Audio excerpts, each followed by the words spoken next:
dad, and I also relay for those who don't have families because it's a very tough situation to go through. My friends actually got me into Relay for Life, and I'm so happy that they did. I'm able to support and raise awareness for such an amazing cause while being able to spend time with my friends.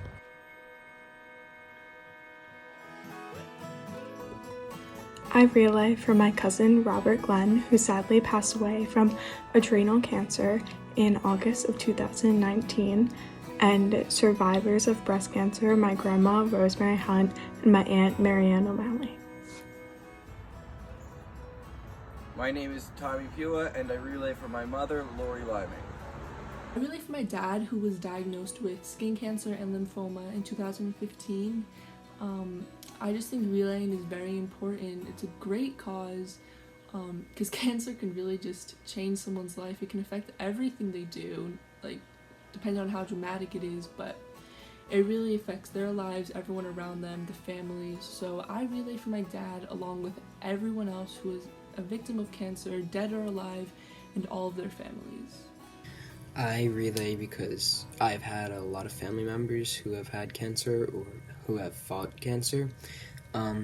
And I relay especially for my grandma because over the summer she died from complications of cancer. And I am starting the first leg of a 50-kilometer relay. Today I am running to honor my sister-in-law June, who will be celebrating a birthday tomorrow, her first birthday as a cancer survivor.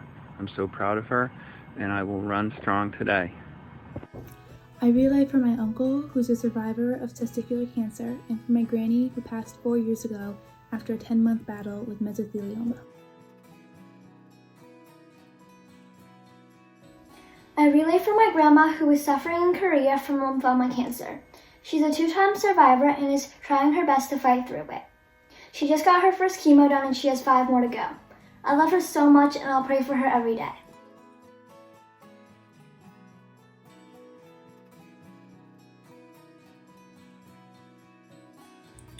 I relay for all of my family members that have been affected by cancer, my dad, my grandmother, and many others in my family that are too many to list. However, I also relay for those who cannot relay for themselves, the undiagnosed, the bedridden patients, and those who have lost their fight to cancer. I hope that one day, through Relay for Life and SMAC, we can find a cure to celebrate many more birthdays. Hi, I'm Chris. It's my son Joe. And Joe's going to be doing the third leg of this relay. And we're starting here at Chatham Storage. And we're going to go all the way to Mr. Mike Scarra's house. We're doing the third leg of this Relay for Life because we're part of a team. And we're a team and we support the survivors, the researchers, and those who are battling cancer. Like my father's survivor, and my neighbor Patty is battling now, and we support her and everyone in her shoes. Take care. See you at the end. My name is Tommy Pua, and I relay for my grandpa. I relay for my friends and family who have been affected by cancer in hopes of making a difference. I relay for my Aunt Lori.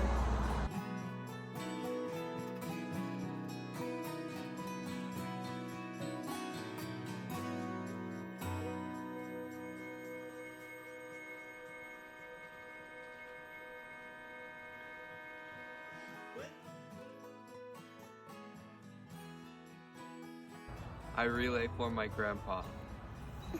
I relay for my mom.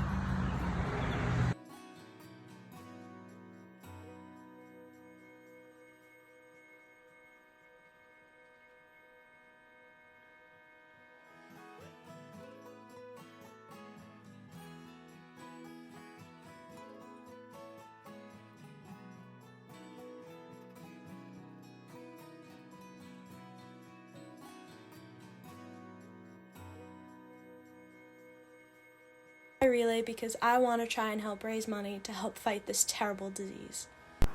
Good morning.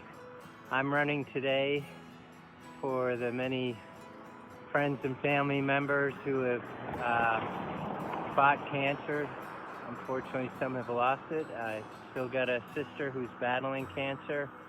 So for my sister Lynn and my friends and family that are fighting cancer, I'm running for you today. Love you all.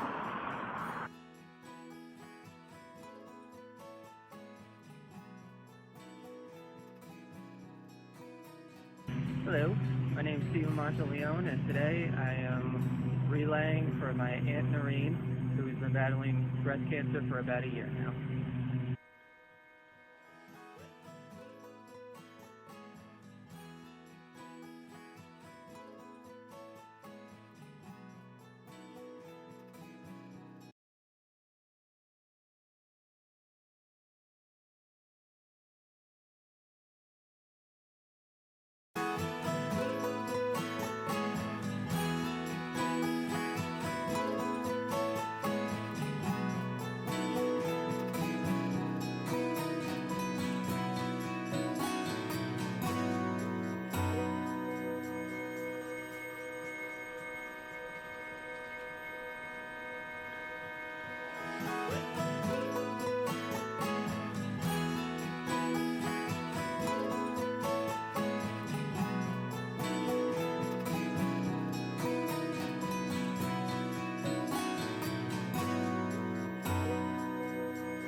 "2020 marks my 50th year as a cancer survivor.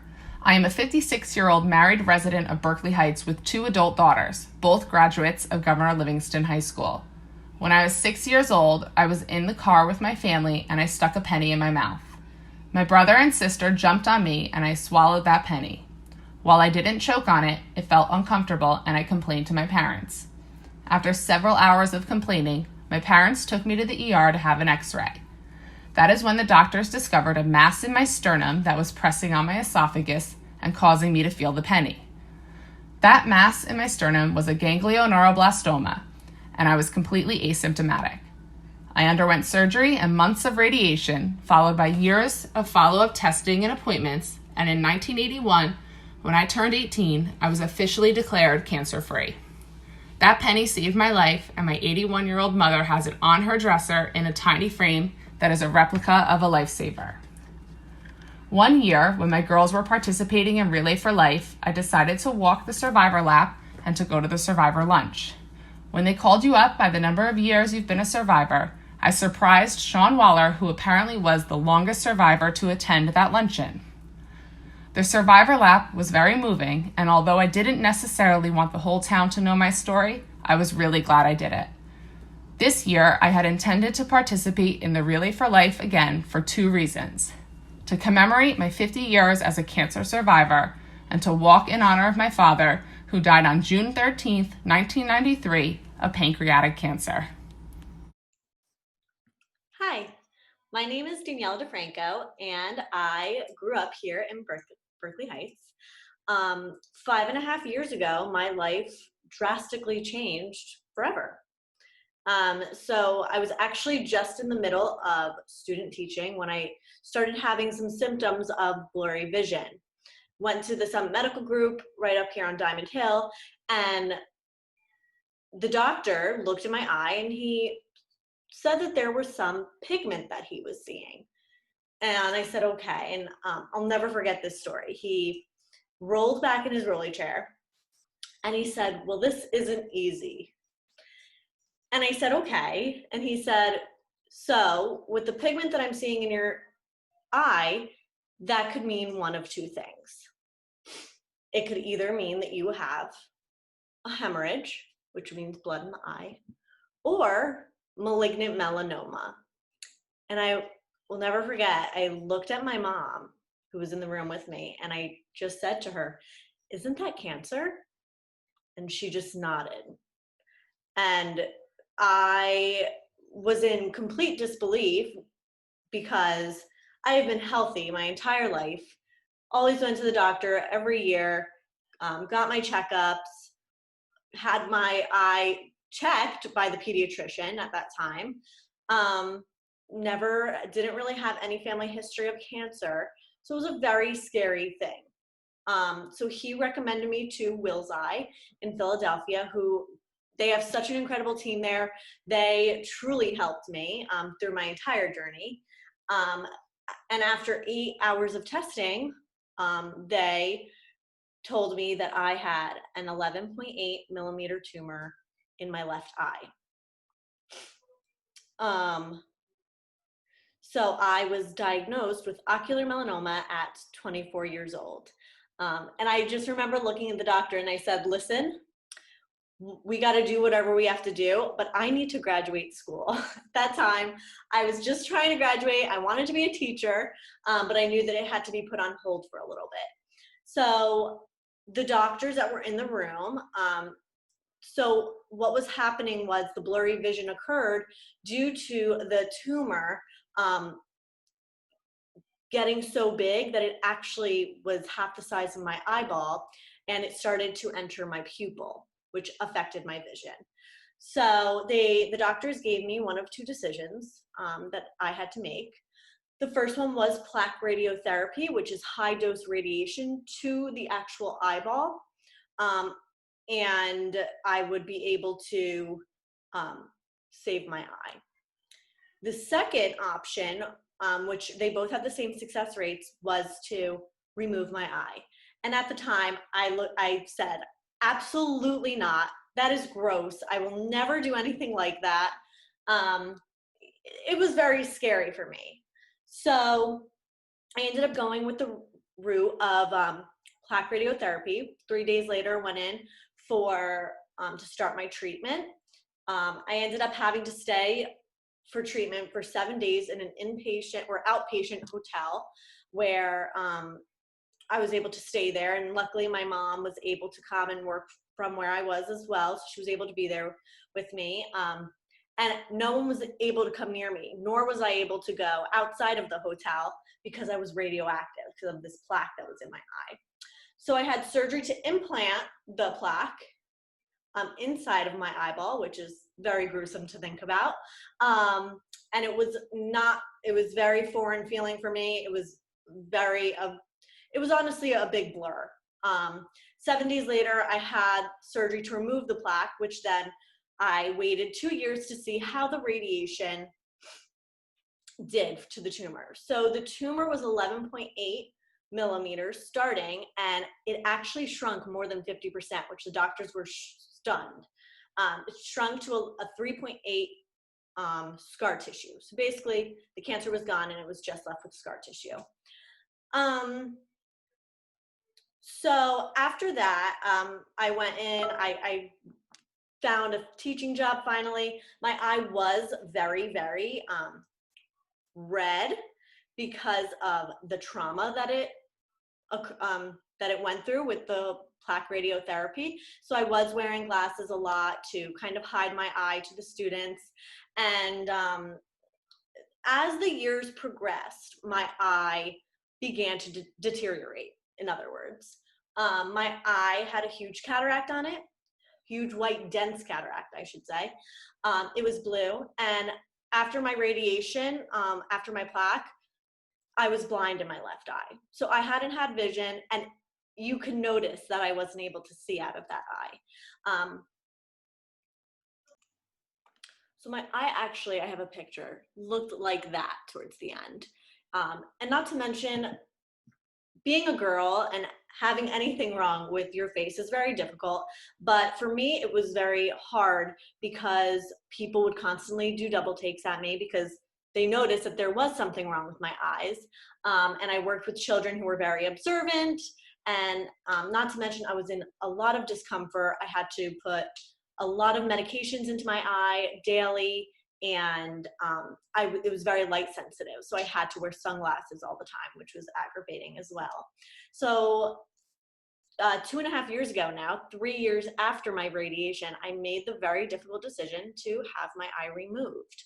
And it took 3 years to really come to terms with the fact. I had to become psychologically okay with the fact that I would have a prosthetic eye, emotionally okay with it, and physically okay with it. And towards the end, right before my surgery, I was just so excited that I was just so disturbed with the way that I looked at that point, that I just wanted the eyeball gone because it caused me so much pain. And I can happily say that 2.5 years now with my prosthetic, it was absolutely the best decision that I could have made for myself. My ocularist is a very talented man. He did such a great job, and I thank him. But I do go through daily struggles with people or myself and people viewing me. But ultimately, I'm so thankful and blessed. And with that, with the cancer diagnosis, I then had to also have MRIs every 6 months because with choroidal melanoma, it travels to the liver. So thankfully, I have been 5.5 years clear to the date. And my whole story and my whole memo to everyone is to please go to the eye doctor. Even if you don't wear glasses. I had 20/20 vision, was never unhealthy, and I had this big tumor growing in my eye that I had no idea about. So I wanted to share my story to everyone so that you all make sure to please go to the eye doctor to get your eyes checked. Have a great day. 2020 marks my 50th year as a cancer survivor. I am a 56-year-old married resident of Berkeley Heights with 2 adult daughters, both graduates of Governor Livingston High School. When I was 6 years old, I was in the car with my family and I stuck a penny in my mouth. My brother and sister jumped on me and I swallowed that penny. While I didn't choke on it, it felt uncomfortable and I complained to my parents. After several hours of complaining, my parents took me to the ER to have an x-ray. That is when the doctors discovered a mass in my sternum that was pressing on my esophagus and causing me to feel the penny. That mass in my sternum was a ganglioneuroblastoma, and I was completely asymptomatic. I underwent surgery and months of radiation, followed by years of follow-up testing and appointments, and in 1981, when I turned 18, I was officially declared cancer-free. That penny saved my life, and my 81-year-old mother has it on her dresser in a tiny frame that is a replica of a lifesaver. One year, when my girls were participating in Relay for Life, I decided to walk the survivor lap and to go to the survivor lunch. When they called you up by the number of years you've been a survivor, I surprised Sean Waller, who apparently was the longest survivor to attend that luncheon. The survivor lap was very moving, and although I didn't necessarily want the whole town to know my story, I was really glad I did it.